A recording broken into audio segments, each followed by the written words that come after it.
This is your Brain on Ego Part 3. It's the final installment of a 3-episode series. I've been talking about the concept of how ego really influences your thinking and your understanding of the universe or reality. And the goal is, if you care, I suppose, you could just be like, I'm good.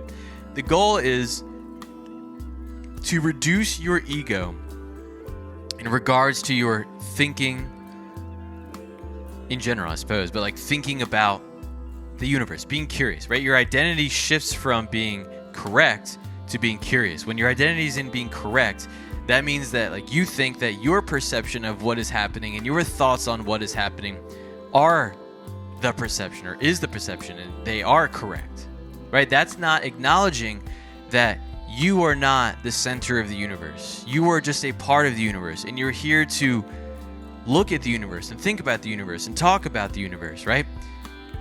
Your perception of the universe is just that. It's a perception. It's a perspective when other people are experiencing different things. And when you reduce your ego, you're just curious. I would say it increases curiosity. You're not trying to prove all the time that like what you think or what you saw or how you perceived it is correct. It's okay to be wrong. You're sharing the experience, right?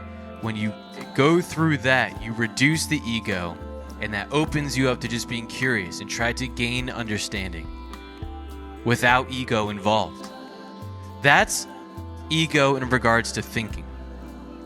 This is ego. What I'm about to talk about is ego in regards to behavior.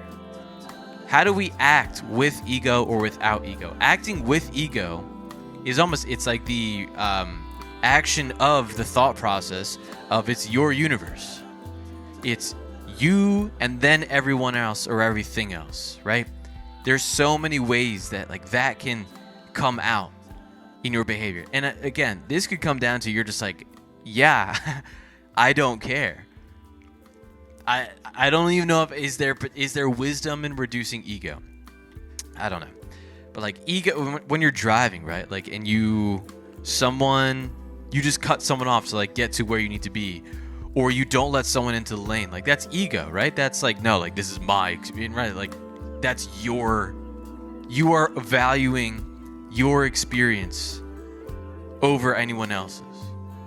And I think whether you follow this religion or not, the concept of what would Jesus do, I think is a really interesting way to understand acting in wisdom and without ego.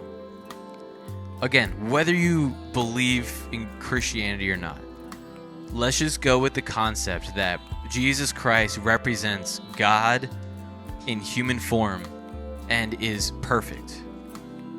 Without sin would be what Christians would say about Jesus.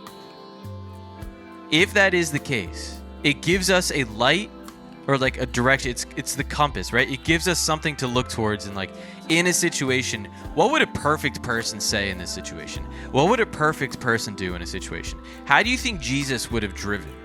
How do you think Jesus would have handled issues within family or within relationships? Like there's an interesting concept that Dr. Jordan Peterson brought up from a while back, and that was like when you think about marriage, right? When you're in a relationship and you're arguing, it's easy. Your ego gets involved, and you're like, "Oh, I'm gonna win this argument," but that's not a win for your overall marriage. Like that's not wise to win the argument and just like checkmate your significant other just to feed your ego. What's wise is to have a functioning, healthy, long-term relationship with love. That should shift your behavior. So you shift your thinking, that shifts your behavior. Right? So that concept of like, what would Jesus do?